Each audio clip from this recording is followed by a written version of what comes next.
Good day, and thank you for tuning in 3D, the Daily Divine Direction broadcast.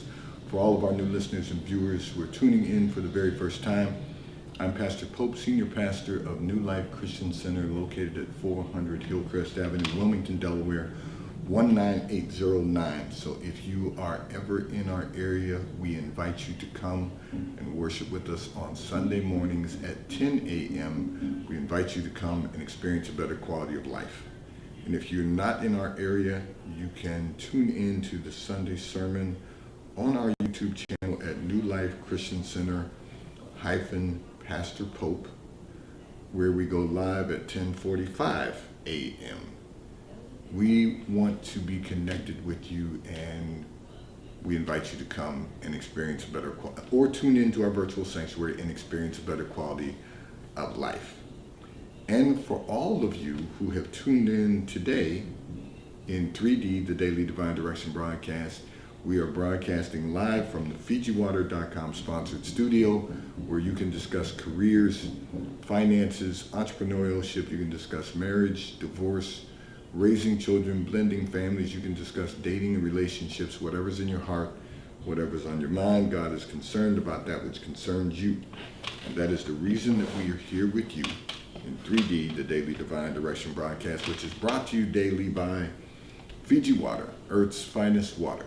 You may already know that Fiji water comes from Fiji. However, did you know that it is created by nature? It is untouched by man.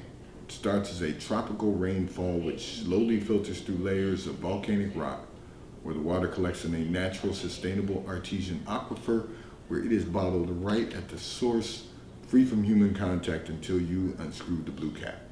Fiji Water, Earth's finest water, will be delivered right to your front door when you subscribe for delivery, and you'll save money at FijiWater.com. This is not just ordinary water, this is Earth's finest water at FijiWater.com.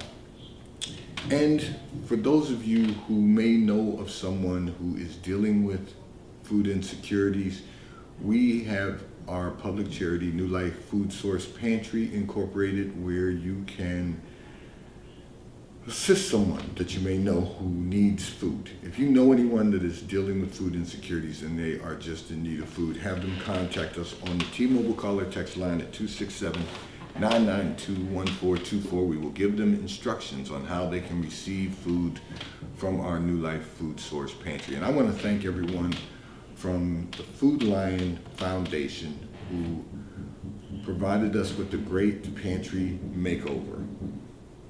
We received our pantry makeover on September 30th. It was a great event. Food Lion sent out 16 of their store associates to redo our food pantry, to build out our food pantry, and to allow us the opportunity to continue to grow forward.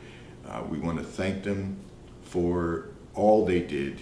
And of course, we are excited as we continue to move forward. We were nominated by the Food Bank of Delaware and was selected by Food Lion Foundation. So we want to thank them for our great pantry makeover.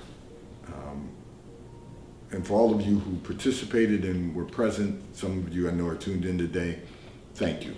I needed to take a moment to say thank you, and we want everyone to stay connected with us throughout the week on our internet radio station, WKAPfaith.com, where we play music 24 hours a day, 7 days a week at WKAPfaith.com. So I'm going to address a communication that came in from one of our listeners and viewers who indicated that you are having some difficulties with your grandchildren. And you said the reason is because you do not like the way your children are raising your grandchildren. However, they continuously tell you that your thoughts and practices are outdated. Okay, here's what I'm going to say to you about this. First and foremost, you're a baby boomer, your children are millennials, you've got 3 children, they're all married, they're all having children, and they're raising their children in the modern way. I get it, and you don't like it. You don't like the way they're raising them, and it's causing you problems with your grandchildren because your grandchildren respond to you the way they respond to your children, and it doesn't lend for a good relationship. What I'm going to tell you is take your emotions out of the equation and realize this. Your children are going to learn the hard way. They're going to learn that these modern day practices that are being shared with them by a community of modern psychologists is not conducive for them maximizing, your grandchildren maximizing their success. Now, I'm not suggesting that you should go back to the old methods of, telling your children that they should beat your grandchildren, because we don't do that anymore. Our generation didn't know any better. They had a different way of raising us, which made us who we are today. And fortunately, we understand that we can do things a little differently, but with the same principles, the same values, the same core values. There's certain things that are right, there's certain things that are wrong, there are certain things that are going to create results, there are certain things that are going to create consequences, and we can share that with our children and our grandchildren. Now, the problem you have is you get pushback from your children on the way that you respond to your grandchildren. So you've just got to come to terms with the fact that they're going to learn the hard way that using these new methods today are going to damage their children long term. Now, do we all have a little damage in our lives?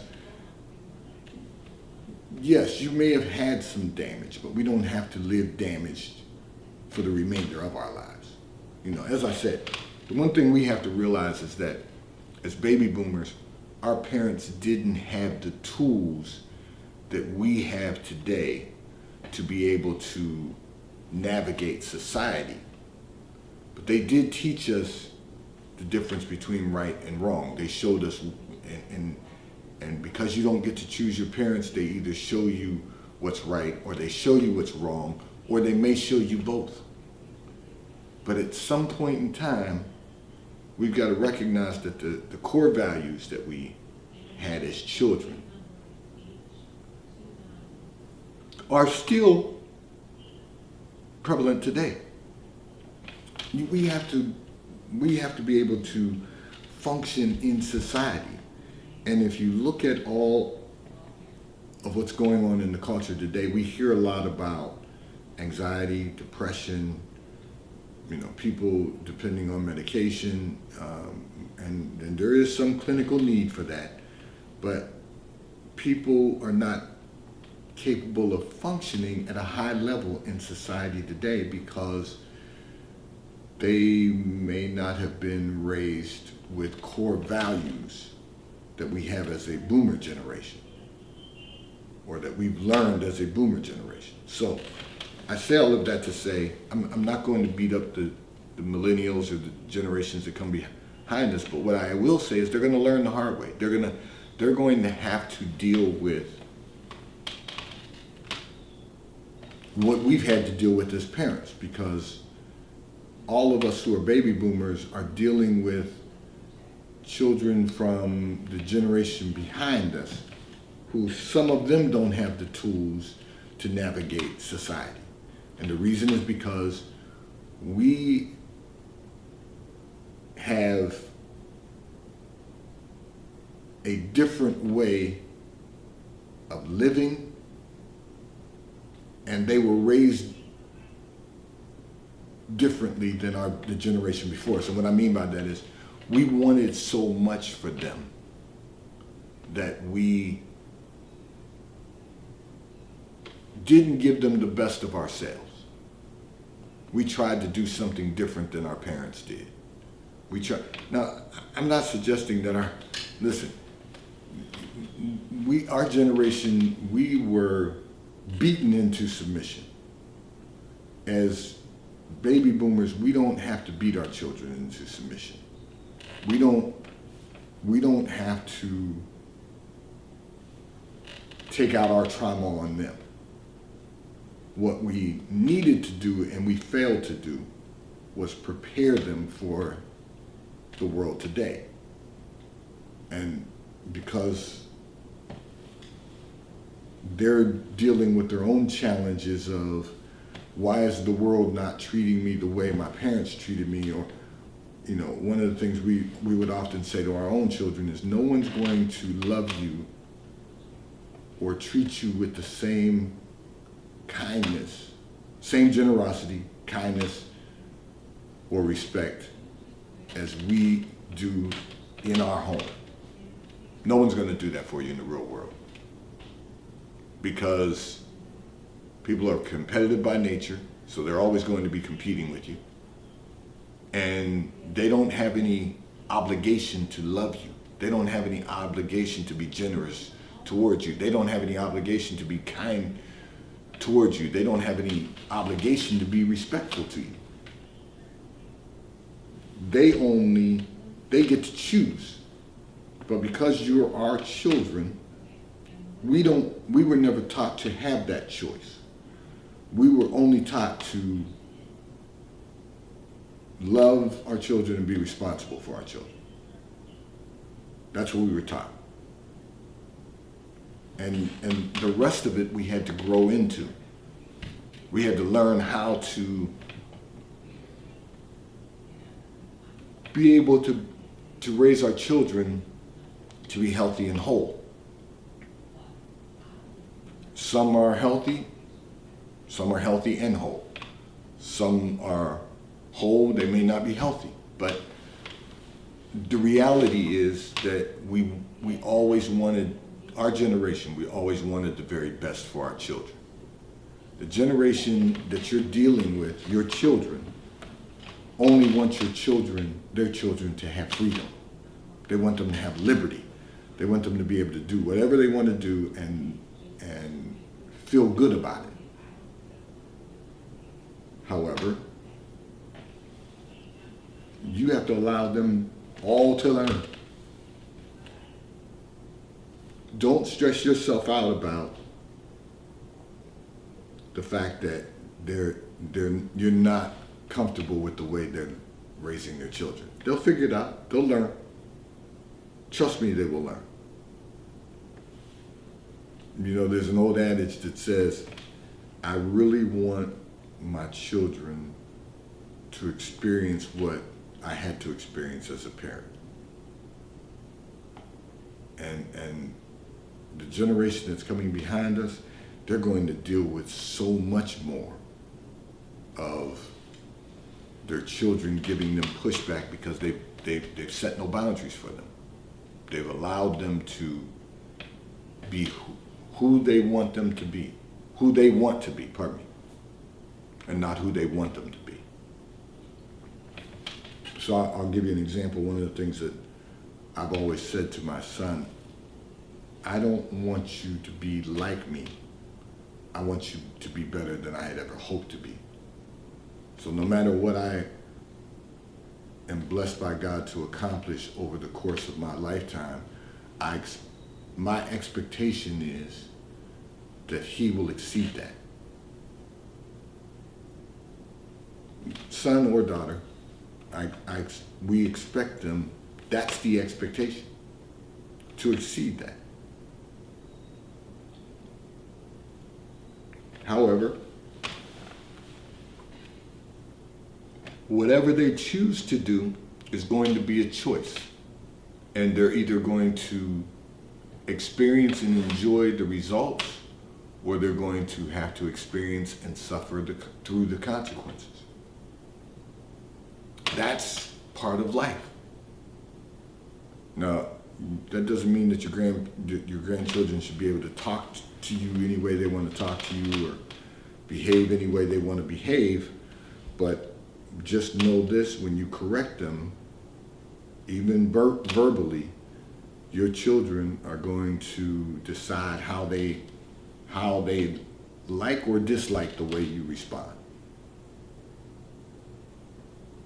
So allow them to learn the hard way. That's all. You'll find much more peace in that than trying to correct your children about correcting their children. This segment of the broadcast is brought to you by T-Mobile, America's largest and most reliable 5G provider at no extra charge. So if you're not currently a T-Mobile customer, you may call or text on the T-Mobile call or text line at 267-992-1424. We will move you into our queue so that you have the opportunity to become a T-Mobile customer and experience America's largest and most reliable 5G provider at no extra charge. I'm going to address another communication that came in from one of our listeners and viewers who indicated you are in a relationship with someone who has a job, however, he has no ambition to do more with his life. You want to know, should you stay or should you go? The response to this is, you're unequally yoked. You're not equally yoked. You have gotten into a relationship with someone who doesn't have a career, they have a job. And in his mind, as long as he has a job and he can pay his bills and he can come home every day, eat, drink, be merry, watch, play video games, watch television, be a couch potato, if that's what he chooses to do, that's enough for him. It's not enough for you, which means you're not equally yoked. And one of the things that, the Bible says, be not ye unequally yoked, which means you can't want to live a life with ambition and be in a relationship with someone who has no ambition. It's not going to work because he's content with having a job. You are satisfied with having a career, although you have the desire to someday be an entrepreneur. So you have ambition. He has a job. And that is what's satisfying to him. Should you stay or should you go? Once again, you're unequally yoked.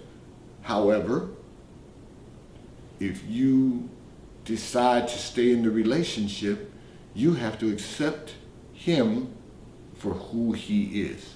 You have to accept him for the way he is. You can't try to fit a square peg into a round hole. He's a square that you are trying to fit in a round hole without even shaving the edges off. And even then, you're not going to get a perfect fit. But you have to decide if that's what you want, to be unequally yoked and to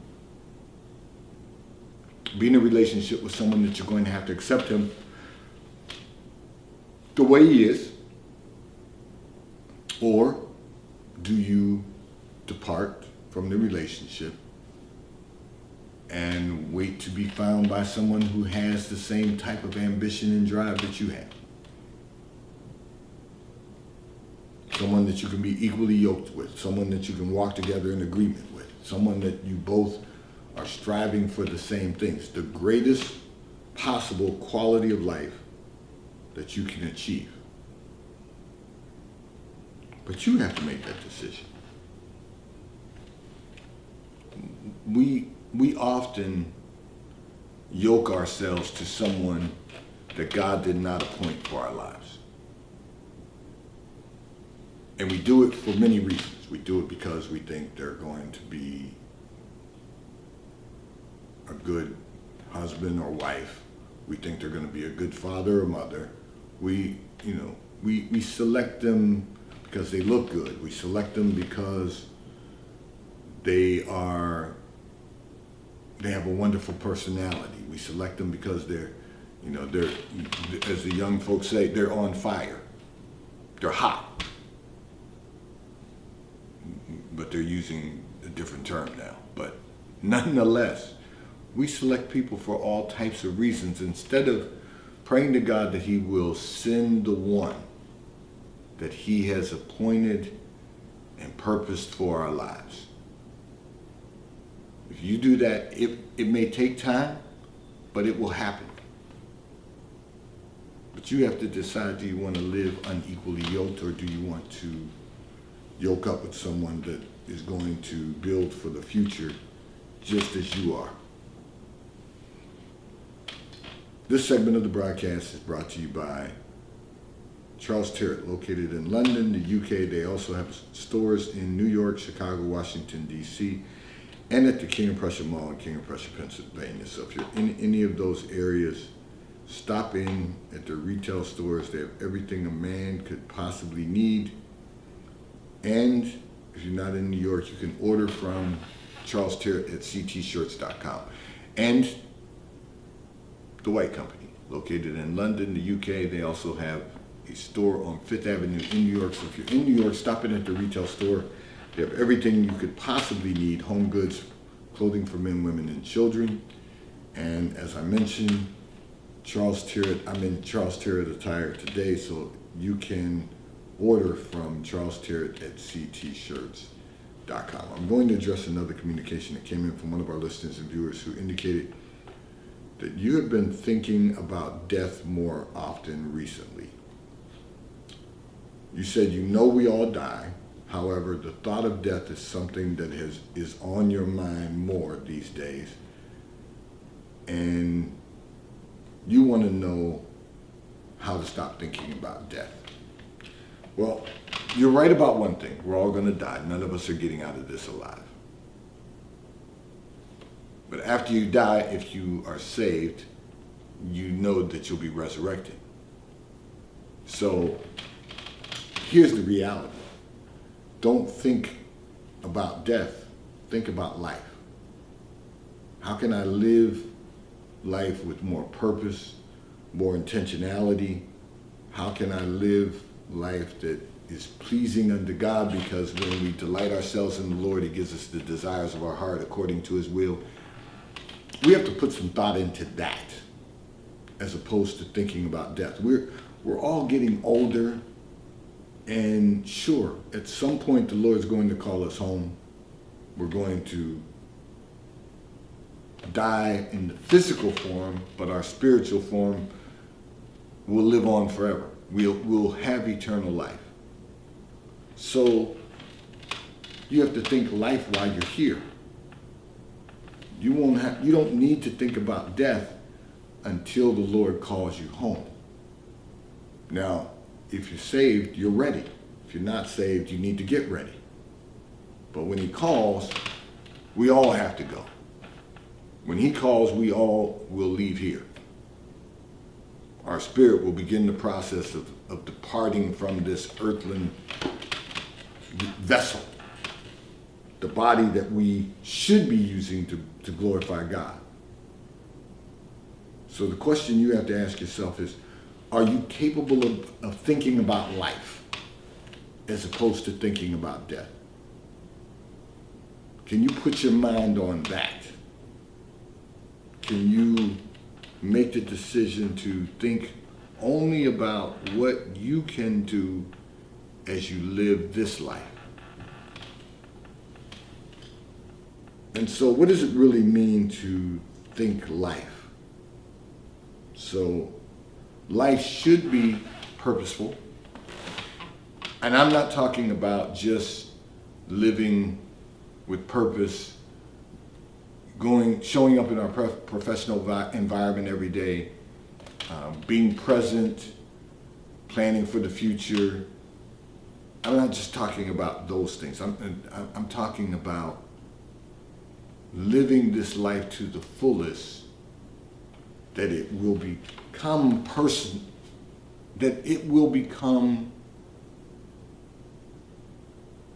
a life of purpose. It'll be purposeful. That's really keeping your mind on life, not death. Death is something that is inevitable for all of us.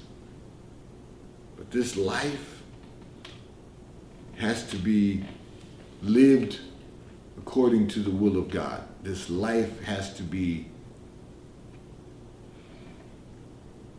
lived with one thing on our mind, and that is that I'm living to glorify God. And what does that mean for you? That means helping your fellow man, having an impact on the society in which we live, leading someone to a path that will get them to a place of salvation and eternal life. Those are all things we can do to glorify God. You might say, well, Pastor, how is that going to glorify God just because I am at a place in my life where my career is flourishing? This is what you may say to yourself, that my career is flourishing, my personal life is flourishing, I'm already glorifying God. Yes, you are, but that can't be the end, because there's so much more out there. You know, we had a conversation today at the Achievers Academy about several things, but one of the things we talked about is how everyone's saying, and it's a nice saying, everyone is saying, make the main thing the main thing. And I said, I've made a revision to that quote, and that is, make the main thing the only thing.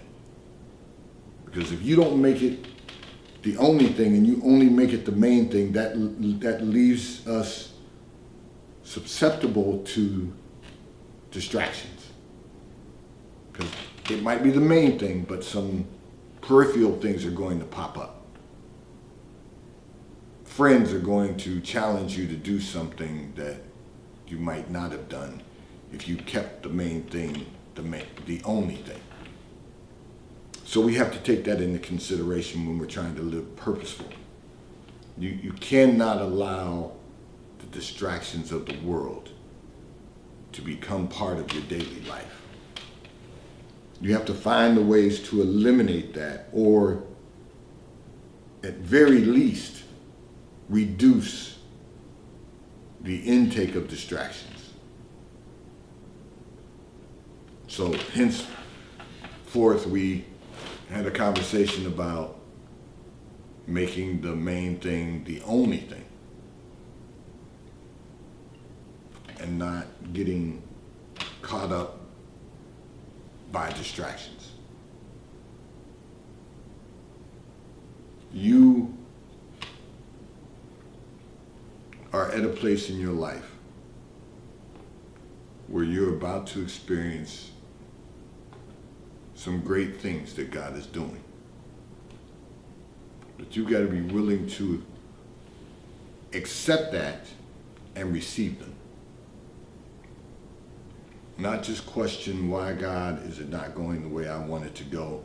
Because the way we generally want things to go is not the best way for us. We sometimes believe that the way we want to do things is the very best way to do them. When God says, I've got a better way. I've got a better way to accomplish in you and through you what I desire to accomplish in you and through you. It will allow you to go out into the masses and have an impact on the society in which we live. And so these are things that we have to think about on a daily basis. And if you're thinking about those things, if you're thinking about being purposeful, and if you're thinking about how you can live to glorify God, I promise you, you won't spend time thinking about death. Because if you say death is a temporary thing, because we have eternal life. Our spirit will live on in heaven. Today's Daily Divine Direction broadcast 3D has been brought to you by Fiji Water. A taste of paradise will be delivered right to your front door when you subscribe for delivery, and you'll save money at FijiWater.com. May God bless you today. May God keep his face turned towards you. May God give you peace that surpasses all understanding. Have a great day today. We look forward to you being with us in our virtual sanctuary on Sunday morning on our YouTube channel at New Life